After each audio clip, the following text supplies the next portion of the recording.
Welcome to Empowering Homeschool Conversations, your authority in navigating the world of homeschooling diverse learners. Featuring Peggy Ployhar from SPED Homeschool, Annie Yorty from AnnieYorty.com, Leilani Melendez from Living with Eve, Stephanie Buckwalter from ELARP Learning, and Dawn Jackson from Dawn Jackson Educational Consulting and Tutoring. With over 75 years of combined homeschooling expertise, experiences, and perspectives, this group is eager to share their wealth of wisdom to empower your homeschooling journey. So grab your favorite mug, settle in, and get ready for insightful discussions, valuable insights, and practical tips. Give your homeschool the power boost it needs to successfully educate the unique learners in your home.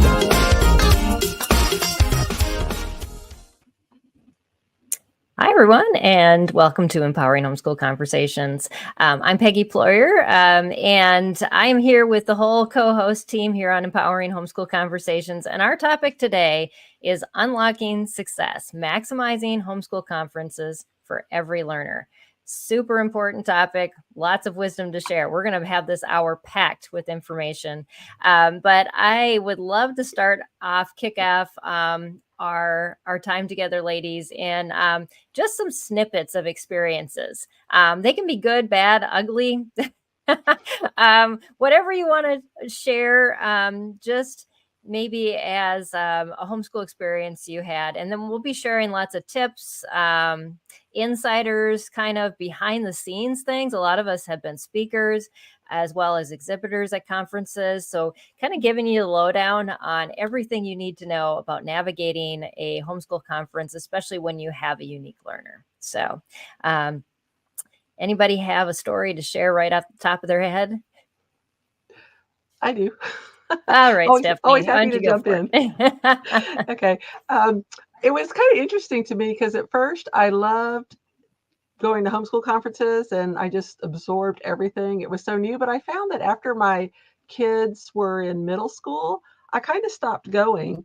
And in some ways I kind of regret that because there was a lot still to learn and to do, but I had to shift what I did at homeschool conferences over time. I started going back eventually when my kids got older and they could participate in the activities. But that was my experience, was I loved it and did everything. And then I dropped out in the middle school years, and that probably was not the best idea.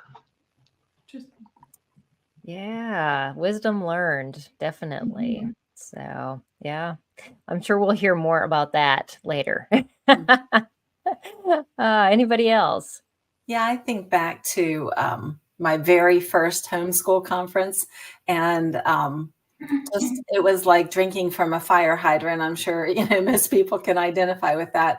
That it was so big, and there were so many people, and I didn't realize what kind of community I was part of, really, and that gave me a huge picture of the larger homeschool community. And but I will say this. I was completely lost. I didn't have like a good preparation beforehand. So I hope we get to talk about that today. But also I spent like way too much money in the vendor area. I learned my lesson that way. But it was just an amazing experience to go that first time and realize, I was part of that bigger community. Mm-hmm. That's really good. Yes, definitely. It does give you a bigger picture. Yeah. For sure. Leilani or Dawn, got I was just a quick story? For mine, when I jumped in there, I was still actually in public school. So as a teacher in public school, and I was kind of going because I knew that I wanted to homeschool my kid and I wanted to see what I was getting my feet into. And I don't know, there were just so many different speakers, and I was trying to focus in on, okay, what my son's going into preschool. Let's focus on the little guys, not the high schoolers right now, because they have all the different, types that you can try, but, or listen to all these different speakers with different personalities.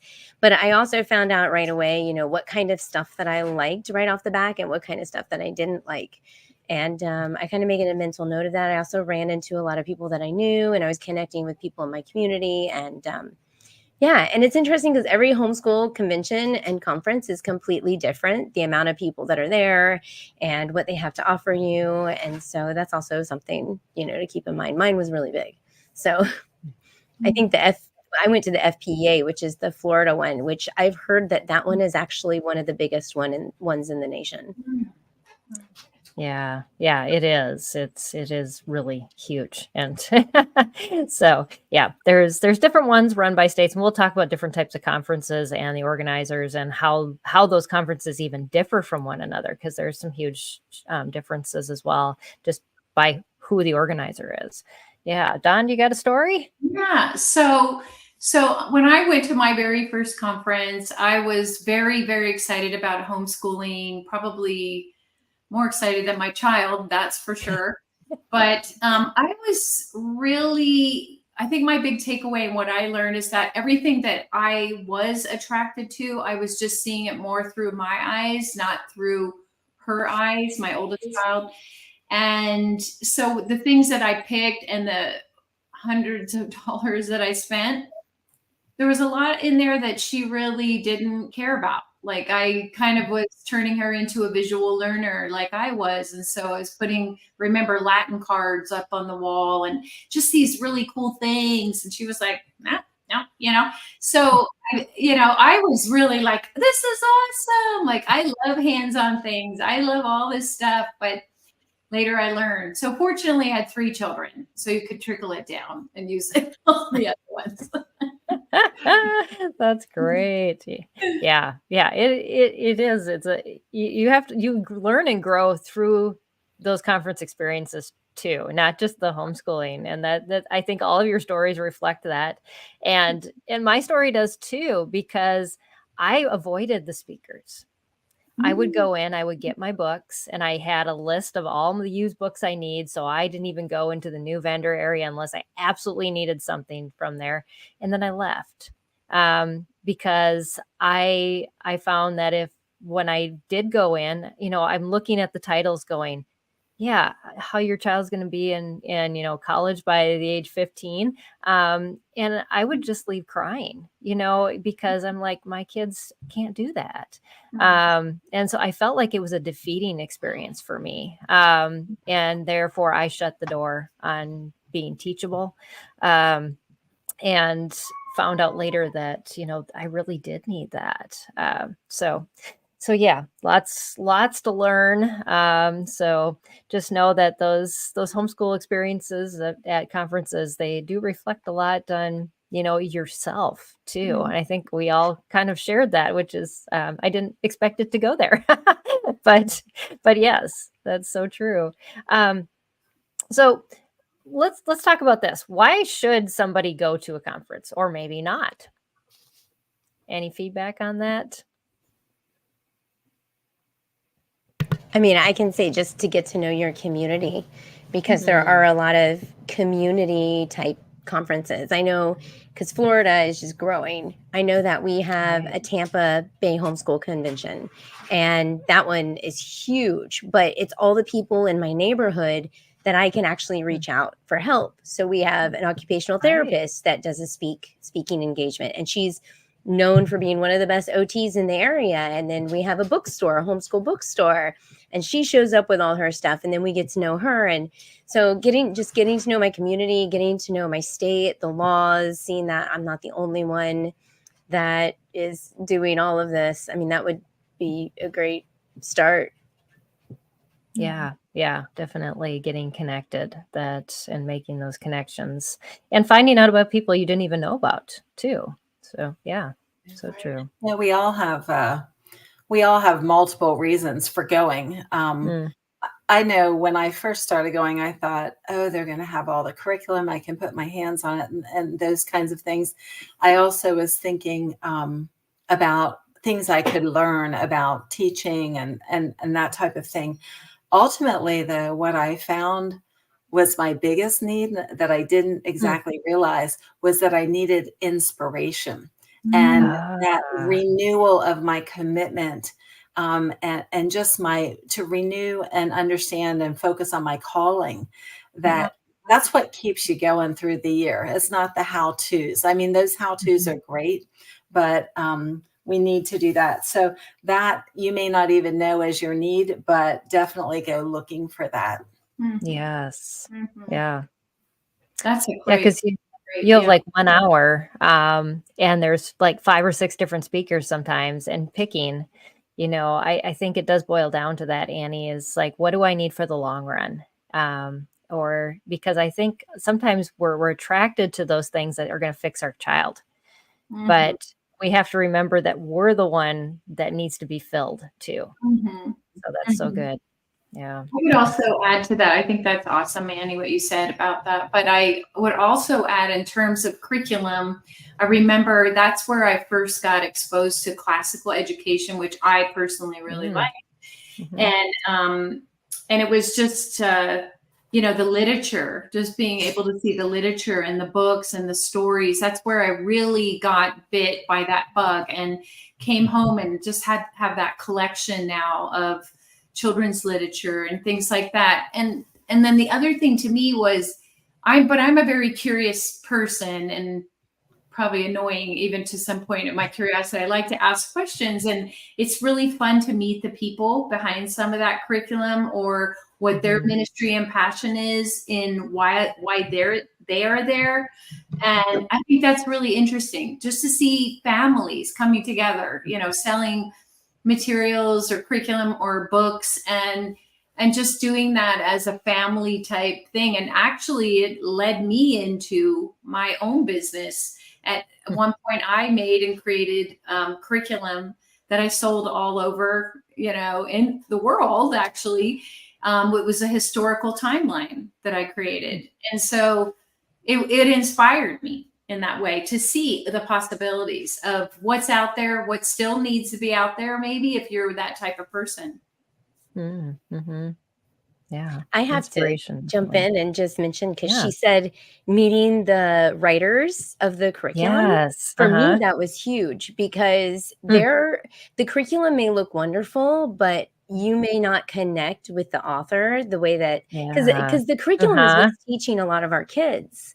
Right. And I found one of my favorite things was to get to know the actual curriculum writers. And I know I could think of like 3 in particular in my mind right now that I just like connected with right off the back. And I have used their curriculum just consistently. And one of them even said to me, I guess they looked into my stuff, and they said, we have a lot in common. And I was like, yeah, I know. That's why I use your curriculum. So yeah, finding the writers that you click with and that you have a lot in common with, and that your kids, I like to bring my kids to the conference after a while. So, because I want them to have an input on what they're going to learn. And I know the same thing has happened with my kids, where they click with certain authors. And so it's you find it and they tell you what they like and don't like, and it's great. It's just like a good kind of family experience. Yeah, for sure. Another good thing about going and talking to the authors is, if they're listening, they're hearing what people want, and then they can create curriculum to meet your needs. So that's another good reason to actually talk to those vendors and open up to them about what your needs are.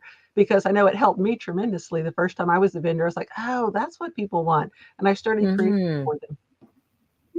Yeah, absolutely. Yeah, I did a talk years ago at the Homeschool Trade Association when it was mostly curriculum providers, and gave them a talk on what does our community need. And when it just shocked them when I said, if you could give us supplements that would last 2 more years, we would be so happy, because sometimes your curriculum has to last us 2 years and we don't have enough content. And so we're out looking and searching for other things to complement that and to make it more hands-on. And they're like, oh, we had no idea. We just thought we had to develop more instead of just extending out what we already had. So yes, giving them that feedback and connecting with them. So important. Absolutely. Yes. And anybody else have anything else on why someone should go or not go? It can be a lot of fun. It can be a lot of fun. The excuse to get away sometimes. Yeah. And bring your husband with you and you go Yes. swimming till midnight sometimes. Yeah. I don't know. That's what Actually, that's another topic about bringing your husband, because my husband didn't really want to go, and that was a little bit painful for me, Ah, because I loved homeschooling and I wanted to do it, and he was just like, okay, I'm happy with whatever you do. And I really wanted him to participate more, so that can be like a point of contention, actually, or pain, is when you want to go but your spouse doesn't. We have to have a whole topic on that, the spouse part. We should. yes, in the future, yes, put that on the list. I don't know, for all of you that are listening, yes, they're watching. We have a very long list of topics we need to cover, and it seems like when we turn the camera off, we come up with more.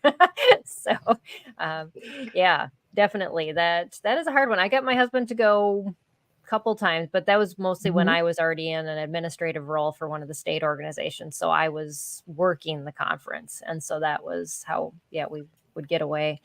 But yeah, there's so many talks that for dads at conferences. And if they can catch the vision, I just remember one of my, one lady that came up to me, she was just beside herself, or she was a public school teacher, and her husband has had no vision for homeschooling. He came to the conference and his whole idea of homeschooling changed that weekend. And so you just do not know the influence that and like these speakers that are talking about, why do we homeschool? This is our family's passion. I mean, you're going to get more than just teaching and curriculum, like Annie was saying, that inspiration. And it's not going to just inspire you, but it's inspire you as a couple, as a family, to just go the long haul, because it's not always easy, and you need to hold on to those things and remember what those people were saying, why they do it, and why they think it's worth it. So, yeah. And sometimes they have like male speakers that talk about family life. And I know also, like, my husband loves apologetics. So when there's an apologetic speaker that my husband knows about them, he's like, right. So sometimes those little perks, things that they like. Mm-hmm. Yeah, definitely. All right. Well, let's dive into preparing. There's a lot that needs to be done, especially in our homes, to even get us there, but then also to prepare us for what we are going to do over the weekend, or our time at the conference. Any insight into that as far as set a budget? Yes. Or just don't buy anything. Like, just make a commitment to yourself. Because a lot of these speakers, like, if they're going to offer you, 20% off conference fees, which they'll do that, more than likely, if you join their mailer list or subscription newsletter, they're going to offer that same discount again. That's just been my experience. Not all of them do it, but yeah, especially when the conference is in May and you don't start school until August, you've got some time to think about it. Absolutely. Yes. Well, along those lines, just thinking about the money you're spending or what you might buy there. If you do some homework before you go about thinking about what you are interested in buying, what types of things you think you'll need, you can even look some of that up online ahead of time, get an idea of costs, get an idea of the pros and cons, and then kind of go there to look at the materials. And, if you think that is what you're going to need, say, a math curriculum or whatever, it's not a bad place to get it.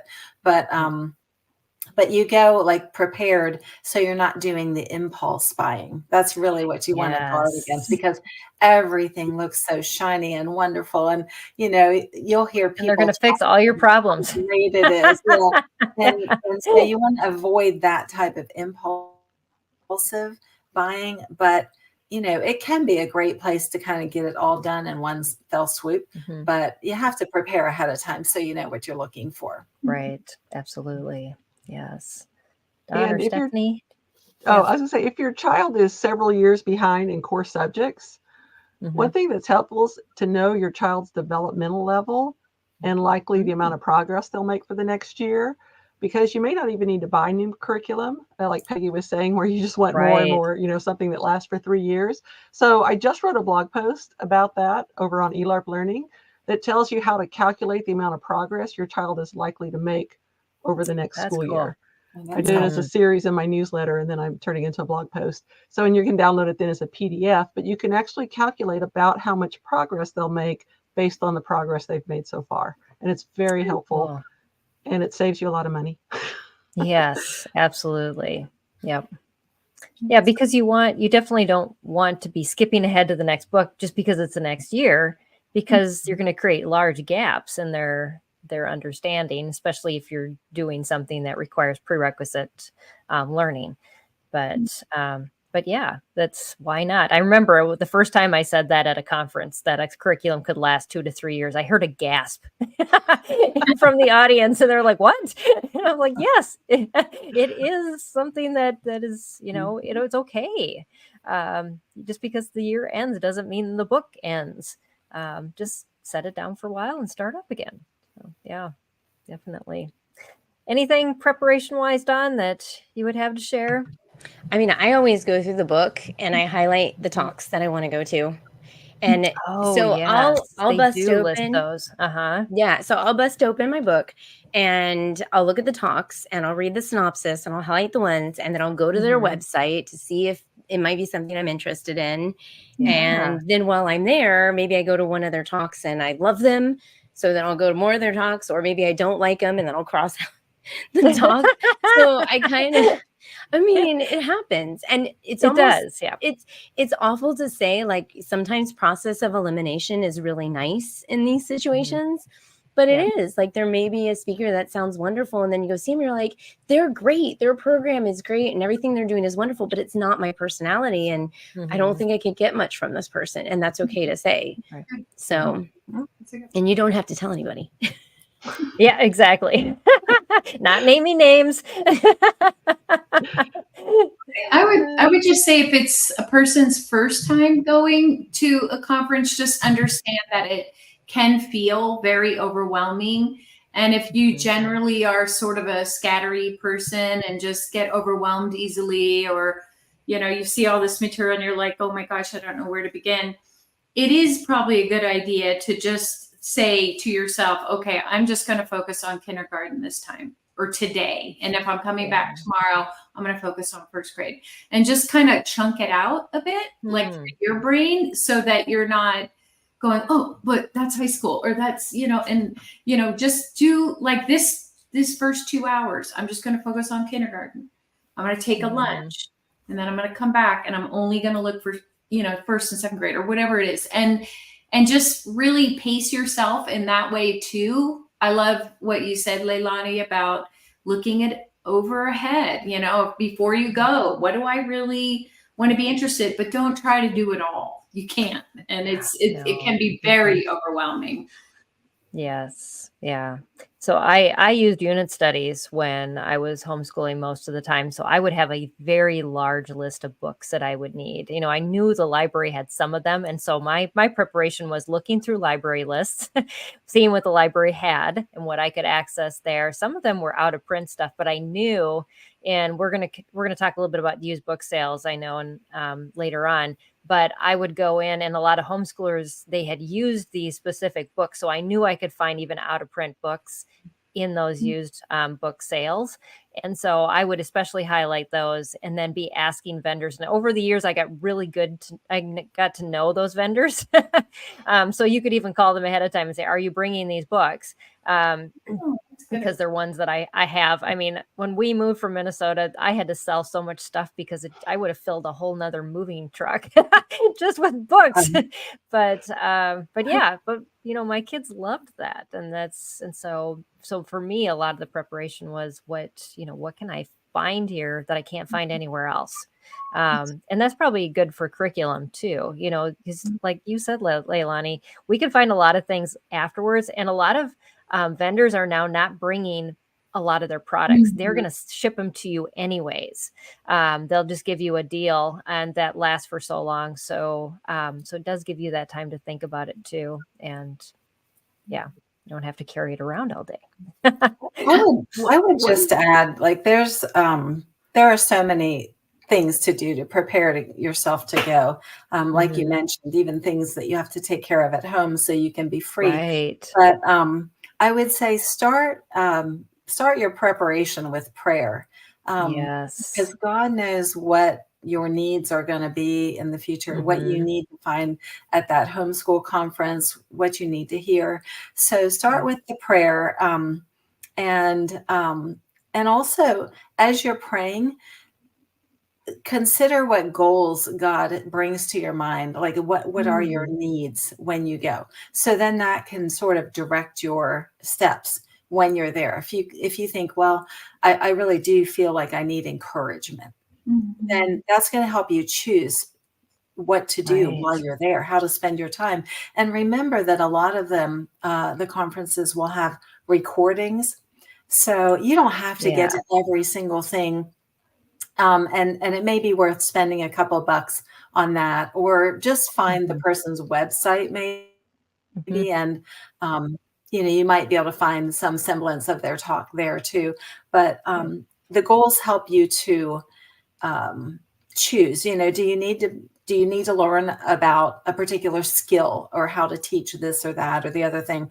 Do you need to meet people? Is it a connection thing for you this time? Maybe it's that you need a new vision, or maybe you have a decision to make and you're looking for a speaker that might help you to make that decision, to give you the pros and cons. So there's all kinds of reasons we go, and we may need to narrow it down through prayer, and just that helps us to prioritize when we're there. And also, I'll just add, if you're taking your kids, there's a lot of preparation just to get your kids ready to go.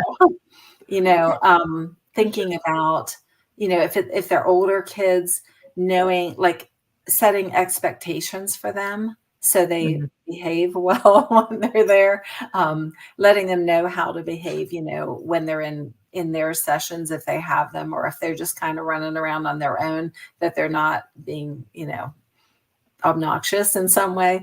Talking about how you're going to connect back and forth with them, like timing, and how you'll communicate, so you're not spending half your conference running around looking for your kids.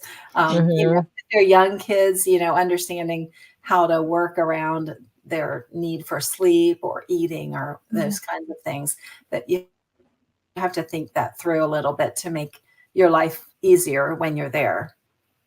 Yeah. Definitely. Any other advice on, you mentioned the recordings. Yes. And that, for me, my first homeschool convention was before YouTube was really popular and podcasting was popular. But I used to get the recordings, and I would spend my entire year just listening to each one. And I still, to this day, like, there's 2 speakers that I went and listened to over 10 years ago that I still have in my folder. I need to pull that recording out and find those 2 speakers, because I want to learn from them again. So that recording, to me, it's overwhelming, but you can do bite size through the year. So, right. Yeah. Because it is like drinking out of a fire hose. I remember I hosted Diane Kraft for a weekend.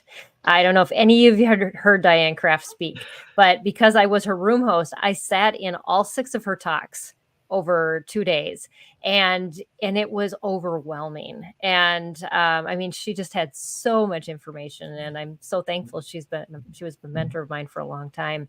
But it is, yes, there are some speakers that just will, like, meet you at your need point. They will speak truth into your life that you need to hear, and it will change you. Definitely.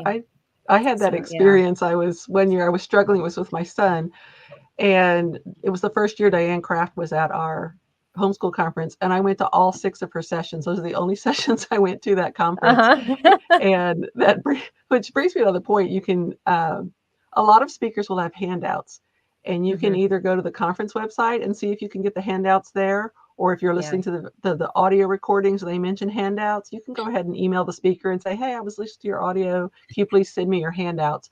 Or if you're, they probably don't do this as much anymore, that people print them themselves, but it used to be you could just go by the person's room when they were speaking and pick up their handouts. So if you couldn't make all of them, or you knew you wanted the recording, you go by and pick up the handouts too. Yeah. Now they're just mostly doing them digital, but there probably are some conferences that still do paper. But yeah.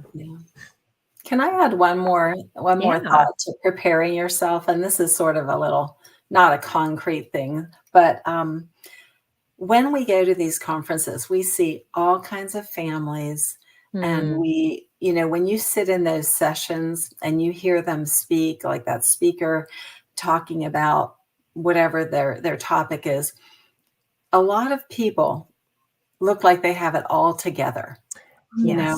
And we fall into this trap of comparisons, and you have to really set your mind ahead of time against that. Just prepare yourself. You're not going to do that, because you can walk away feeling like you did, Peggy, really discouraged maybe, or feeling less than, like you're never going to be like that family.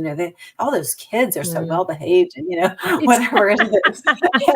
And, everyone has it all together, but that's probably not even true, But also, what works for other people isn't necessarily going to work for you, because we have kids with different needs. And so don't let yourself be caught up in that comparison trap and start feeling inadequate, or feel like your kids just, aren't cut out for this either. That's all, like, we have an enemy that would like to discourage us from our calling, and set your mind against that and pray about that ahead of time, so that you can just go and stay comfortable with your calling and your path that God set out before you. Yeah, that's also good advice. That's really good advice. And also understand that a lot of those families may have been doing that for a very long time. And not only have they homeschooled for a long time, but oftentimes they've been homeschooled themselves. So they really have it generations. I remember meeting people when I had a booth several times, and just thinking, oh, wow, this family is amazing. And I wish I had that advice then, Annie, because I did feel that at times. I felt like I'll never measure up. They're just so amazing. But then you hear, well, I've been homeschooling for 15 years and I was homeschooled, so there's like this generational thing and they become experts. Truly, they really do. It's amazing. Yeah, absolutely. Yes. I feel like that ties into our last conversation that we had. The fact that we're imperfect. Yes. And we had, Yeah. I give a talk on homeschool doubt. And I remember one mom coming up to me afterwards at the conference. She goes, you mean if I did everything right, it could still turn out wrong? And according to my eyes, because I share like the nitty gritty truth, and it's so encouraging to other people, because I have a lot of fails. I think God just like drags me through the mud to encourage others. And I'm like, yeah, because it's his story. It's not our story. And it's just impactful when we are able to be real and not just show the good side of everything. There are a lot of good stories, and it's very encouraging, but a lot of people, they need to hear the other side of the story too. And I think we are changing as a community.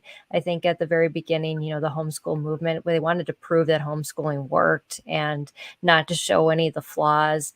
And now people are realizing this is hard stuff, and it's okay that we share the whole story. It's proven, it works, but yes, it is hard. And so we've seen a change. I mean, I'm sure a lot of you that have been to conferences over the years have seen the change too. But yeah, absolutely.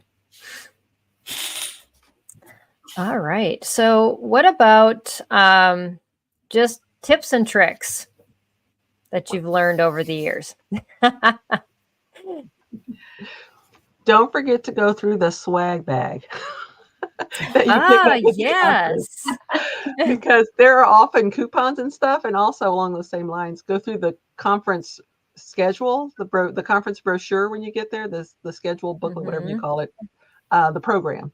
And there are often coupons in there or freebies. And if you see a freebie that you really want, get to the vendor hall quick because they'll run out really quick often. Stop by your state homeschool booth and see what resources they have for special needs, because there may not be individual vendors there, but they may have resources at your whoever is hosting it, usually your state organization, or in Leilani's case, the Tampa Bay. And then if your homeschool conference is small, I'd say occasionally head over to a state that has a really big conference and experience the bigger community, getting to see more curriculum, especially if you're struggling with finding curriculum. I know that's not practical for everyone, but that can be a really help. And Peggy, you can probably tell us which states have the biggest conferences since you've spoken at most of them. Yeah. So, this is my first year in Virginia. I'll be speaking this summer. But Colorado has a huge conference. Minnesota surprisingly does. So Arizona that's an amazing conference. Florida has probably, like Leilani said, the biggest. They used to do a special needs conference. They haven't for the last couple of years. And they're gonna try to start doing them again too. It's just the demand hasn't been high. Right, the numbers have been low, and the state organizations have been struggling, and so a lot of times that's sometimes not. Yeah, but she tries every year, but the numbers aren't there. But a lot of the bigger conferences will throw in those tracks too. So they'll have a special needs track. So you at least can see, these speakers they brought in specifically because they're speaking on topics that relate to struggling learners, just various things.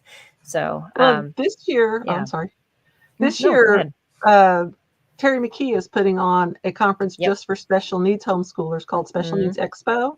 If you go to iagministries.com. Yeah, we'll put that in the show notes. It's the last weekend of June. So there is one this year, but it's in North Carolina. Yep. Are you going to be there, Stephanie? I know I'm there and Peggy's there. Yes. I'm there too. We're all going to be there. Wait, I want to go. We should have a show there. That's right, live from the conference. Right. But there's a lot of different opportunities. And I know that Terry's done it online for the last 2 years, and this is her first time doing it not online. So trying a different approach. So we'll see how it goes this year, whether she's going to do it again or not. But if you show up, it might happen again. That would be my 2 cents on that one.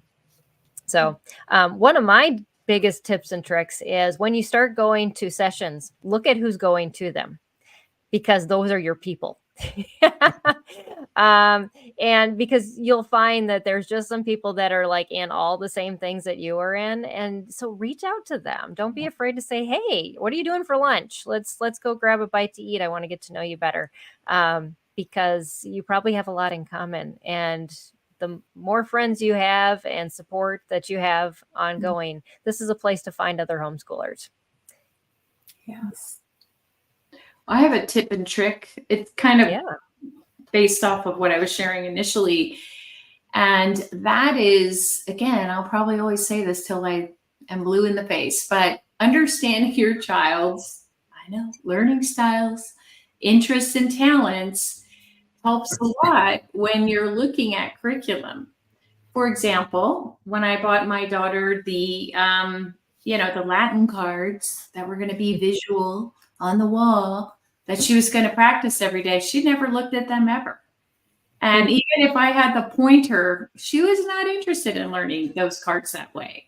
Had I taken her outside with chalk and she could write the words out and draw a picture with them, she would have gotten them, and it would have made so much more sense from a kinesthetic point of view, because that's the kind of learner that she was versus the visual learner that I was. So for me, cards on the wall work, but not for her. So just sometimes understanding those differences, like, am I attracted to this curriculum, to this game, this whatever manipulative, because it's something that I really like, or will my child really be drawn to that? And So that takes a while to figure that out, but there are little inventories, that you could do, checklists or whatever that you can do. I know if anybody reaches out to me, I can send you like even a free one, just a simple one to understand your child's learning style. So, but also bringing in the interest part. So, for example, if your child loves animals or gardening or botany or whatever, try to find things like in journaling or books that they're going to be gathering that have those kinds of stories or literature or anything that's connected to what's meaningful, I think is important. So it's not that I just really didn't think like that. I honestly didn't. Now I do. That's all I think. I think, well, what do you want to do? What do you like? And work from there. Yeah, there's so many innovative people at homeschool conferences, like vendors. And I don't think people realize that. And they're like, oh yeah, the regular, or curriculum companies will be there. But you meet people like that have made a whole curriculum on filmmaking for kids that you don't need to create. You can just purchase what they made, and they're rather inexpensive because they're just getting started, or using board games to teach history. This very creative ways because they've had to do it for their own kids, and then they sell it. And so you would be surprised, just going around having, and like you were talking about, Leilani, having those conversations with those people. But just expanding your idea of what even education is when you're in that environment. Absolutely. I'll throw out an idea or two. When you're choosing what to go and do, of course, we gravitate toward what our immediate need is, whatever age or stage we're in, we'll gravitate toward that. But it's not a bad idea to look around at like that next level, what's coming next, or even like to go, like if the conference has a graduation, like some of them will have graduation to go and peek in. Maybe you don't stay for the whole thing, but to just go peek in and see what the bigger picture is of what you're doing, what's coming next, and how can you sort of be preparing and laying the groundwork for those next steps. You can get a vision of that at the conference pretty easily by just kind of looking a little bit past where you're at. And then just sort of a real practical thing at these conferences in the vendor area, there's so many cool things. You can think about Christmas while you're there. Think before you go, what's the people that you would typically be buying your gifts for, and knock that out while you're there at the conference, because there's some really cool stuff, like you said, really innovative people. There's great educational games and fun things to do. So consider setting aside some of your funds for that and getting ahead on that. You won't be so pressed at Christmas then to be doing any shopping. Yeah, those are great. One other thing is to if your conference has a used curriculum sale, to see if they have a time of gleaning at the end, because I know in our homeschool conference, we have one of the bigger ones. It's in Virginia, and before, when I first started homeschooling, I'd go to the gleaning time, and if you were like 30 minutes into it, there'd be like one book that was all torn up and unusable left on the table. But now, after, I've been doing this for almost over 20 years, there are tables and tables and tables, because you have all these homeschoolers who have been homeschooling for, 10 or 20 years, and they try to sell the curriculum. And if it doesn't sell, you have the option to just give it away. And so the gleaning tables are full of homeschoolers trying to help other homeschoolers get their shopping done. So don't overlook the gleaning time if your conference has one. Yeah. Never knew that. That's amazing. Can you explain what gleaning means? Like, what is that actually? Like, you just sit and look through the books? Or? Yes, gleaning is free homeschool curriculum. Oh, So it's the like Book of when Ruth. in the Old Testament, they talk about when they harvested the fields, they weren't supposed to take all of it. They were supposed to leave, some of it behind. And then those who, like in the Book of Ruth, she would go and glean, and that would be free for her to take just as the leftovers. And so they have tables like that with stuff. And and a lot of times you may not be able, let's say you want a particular curriculum and they have several editions. Even though you can't find the newest edition, you may be able to find an older edition and some of this curriculum is really expensive, but you can find an older edition either in the used curriculum sale for much less or in the gleaning because people wanted the newest stuff. Yeah. That's a great idea. Yeah. Great way to save money. So let's talk about used curriculum sales. Any insight into those at all? I know, Stephanie, you've been to those before. Has anybody else frequented those or been at a conference that even had one? Because some of them don't allow it. And I don't know if people know that the homeschool curriculum vendors have very strong opinions about those because I've been at the Homeschool Trade Association, their meetings for years, and some of them just really don't like them. Some of them are fine with them, but yeah. So any insight on those of you that have been to those sales? Well, I will say that they do open them later so that the vendors in the vendor hall, you'll go buy the new stuff first. And the gleaning isn't until the very last day at the very end. So they are aware that, their vendors are important to them because, that's a big draw for the convention even. The only other tip is to keep your phone charged. You can look up prices to make sure you're getting a deal. And then in our state, now I feel bad about sharing this because of what you just said, Peggy. But in our state, don't. I mean, they're there's labeled. two sides of this coin, and they have to know they've made the sale, and if they may have a new version out. I mean, there's some people that are just happy with older ones. Yeah, it's a biblical principle of gleaning, and but on ours we have a label. You have a Friday price, a Saturday price, and then a available for pickup. And if they don't want to pick it up, that means it's going to go on the gleaning tables. So if there's something you want, but you really can't afford, because I know when I was first started homeschooling, we had just, we had 4 boys, just had to move to a bigger house. And I say had to, okay, that's probably, okay. I know that's not, okay. We moved to a bigger house and it cost a lot more money and we had very little money. And so the used curriculum sale was very important. Also have a list beforehand and you can, let's see what else. Oh, okay. So in our state, if you volunteer anywhere in the conference, you get an early bird ticket to the used curriculum sale. So if you want to be one of the first ones to get in there, and then the earlier you sign up for the conference, the earlier your entry ticket to the used curriculum sale, because they have to do it in stages because there's so many people who go to it and there's only so much space. Wow. I would add to that when you're buying the used curriculum to be aware of like there's often 2 parts to it, maybe a consumable part and then the part that is just, can be used over and over.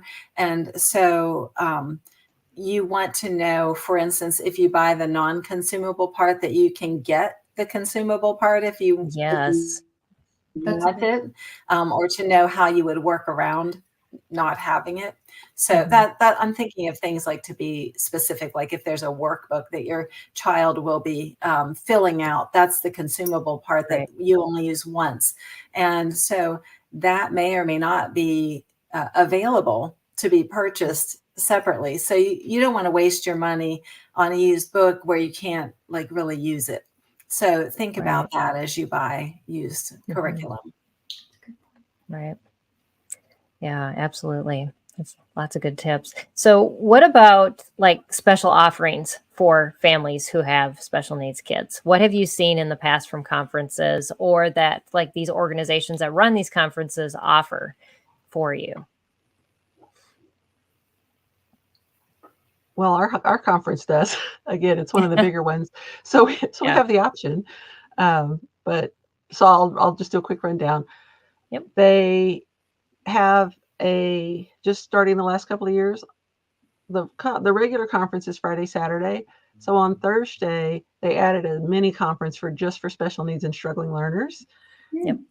So you can look for something like that. Also, I mentioned before that the host of the conference might have a special needs area. Ours has a specific table where you can go and, ask anything you want. It's staffed by volunteers. They're either people who consult for a living or other homeschool moms who have homeschooled special needs kids. And you can find out, get information on curriculum. Also, the table for your homeschool organization might have books for special needs. I know ours does. Just a little section of books for struggling learners and special needs. Yeah. So those are the offerings that we have. So when I worked for the Texas Homeschool Coalition, we ran a program called Special Buddies. It's no longer running just because there was never the people who used it at first were the people who continued to use it until their kids got old enough and they phased out, and then nobody used it anymore. But it was actually a check-in program for kids with special needs that was housed or run by a nurse and a whole team that were trained. They tried to duplicate it in other states, but they found that it was very training dependent. And the people they had to have experience. And so you couldn't just take these people and say, oh, here, go through this training. They had to be in ministry that was specific to a special needs community, because it was something that they had to, not be around much more than just one weekend a month.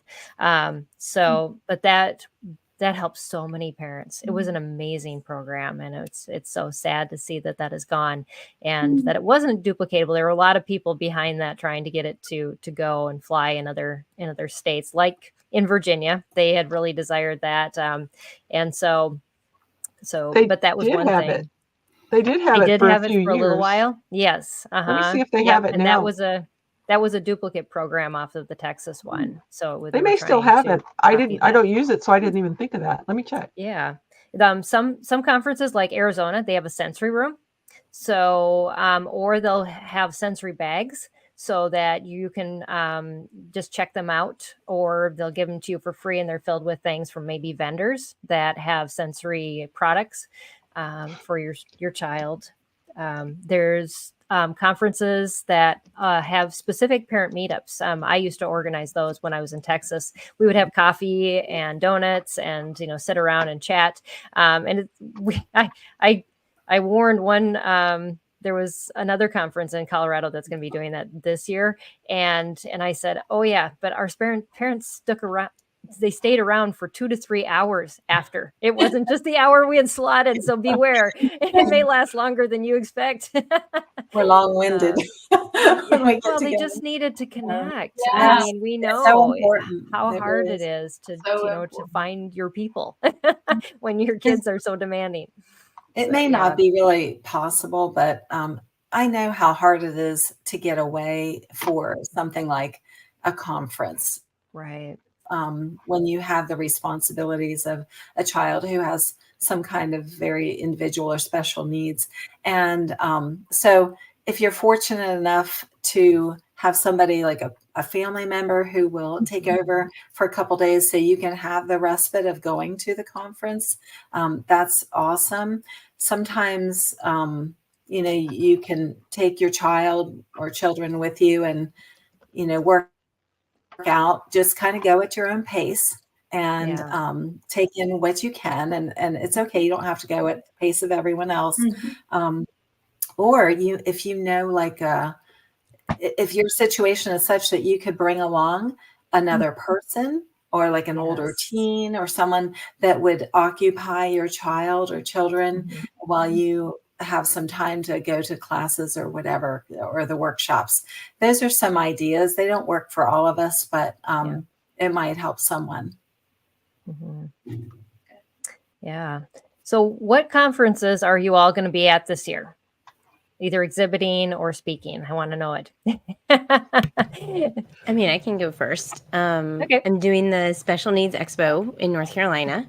Yeah. And I'm not speaking, I'm just doing a vendor booth, but I feel like I'm coming up there mostly to meet you guys. So Yeah. but then in Florida, I am doing the FPA. I'm not speaking, but I applied and I'm volunteering is what I'm doing. Doing the mentoring moms table. Cool. And what weekend is that? It's in May. So it's like 24, Okay. 25, 26. So that's what I applied to do for the volunteer section. And I think I'm probably going to, from what I've heard, but it's not set in stone yet. But then I'm also speaking at the Tampa Bay Homeschool Convention. So that one I'm actually speaking. I did kind of lay low a little bit this year just because I still have little kids. Well, they're not little. I have a high schooler and I want to enjoy at least these last 4 years. But then after, then I want to take off and do as much. But those are where I'm going to be. Awesome. Very cool. Anybody else? Stephanie, I know you're going to be a couple places. I will be at the Virginia Homeschool Convention on Thursday. I'll have a vendor table at the Special Needs Mini Convention. And then on Saturday at the regular convention, I will be volunteering at the Special Needs table for HEAV and there to answer questions and also look at the vendor hall. And I also am speaking. I'm doing several sessions at the conference in North Carolina, and I will also have a vendor table there. Very cool. Yeah. Don and Annie, either you got anything planned? Yeah, I actually just did one, but it was an online conference in California.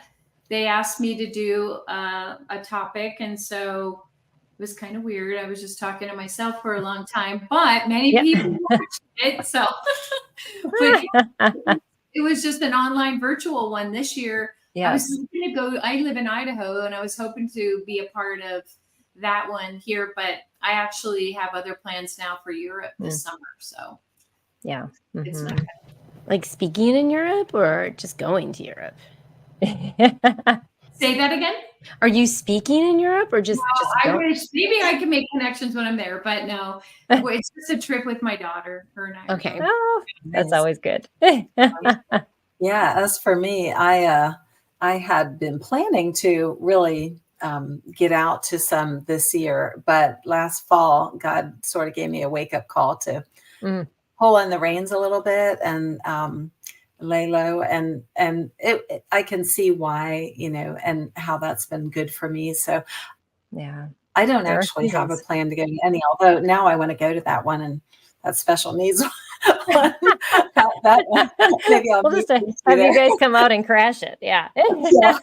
I'll meet there, right? But it's opened me up to be able to I'm going to be going on a mission trip to Peru this summer, so I'm right, in the middle of the summer, so I can see how God's just opened up that space and time for me to do that. But we'll hope to do more in the future. Very cool. Yeah, I'll make sure to share all those links. All you ladies need to send those to me for those conferences so I can put them in the show notes. I'm going to be at HEAV where Stephanie said she's going to be. I'm actually the keynote speaker for the special needs conference. So I'll be doing that, and I'm speaking all day. So I was like, they're like, you got to have a booth, and I'm like, I can't man it. So I think I found somebody to man it for me. But so I'll be there, and then I'm flying directly to Minnesota to visit family, and then head to Iowa the next weekend to speak at their conference. And I think I'm just their main speaker for that whole conference. So they asked if I could do 5 to 6 talks a day. So I'll be speaking a lot that weekend. Then I got a couple weeks off, and then I'll be in North Carolina to see you all. And then I'll be in Manchester, England in July to speak at the Global Home Education Conference. This will be my 3rd time speaking at that conference. And so that's policymakers, as well as I'm on the family track, but that is, it's amazing to get the report of how people are homeschooling all around the world. And so that'll be in England this year. But that's a whole different animal of a conference than, because I spoke in Russia the last time in person there for that one. And homeschooling is just so different in different cultures. And that's a whole nother topic. But well, awesome. Any closing comments as we're wrapping this topic up, ladies?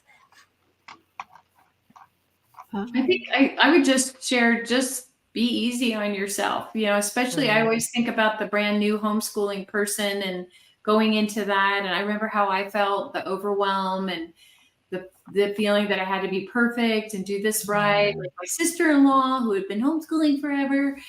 And just to like give it time, and just take care of yourself. I think that's the other thing, is really take care of yourself. Self-care is really important when you're homeschooling.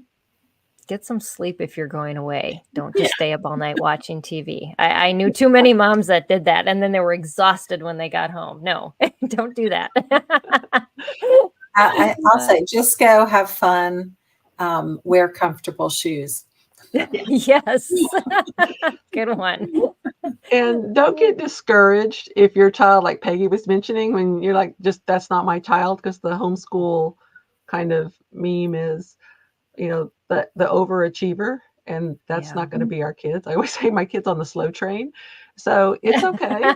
And just revel in the fact that your kid's in the slow train and have fun in the curriculum hall, looking for all the stuff you can use to teach. Yeah, absolutely. All right. Well, thank you all for this conversation. And I hope you enjoyed it. We'll be back again next time as a group. Otherwise, you can join us for one of our individual guests. We'll all kind of be hosting in the shows coming up ahead. So check out our calendar and then join us again next time for another episode here on Empowering Homeschool Conversations. God bless and goodbye, everybody. This has been Empowering Homeschool Conversations, provided by SPED Homeschool, a nonprofit that empowers families to home educate diverse learners. To learn more, visit spedhomeschool.com.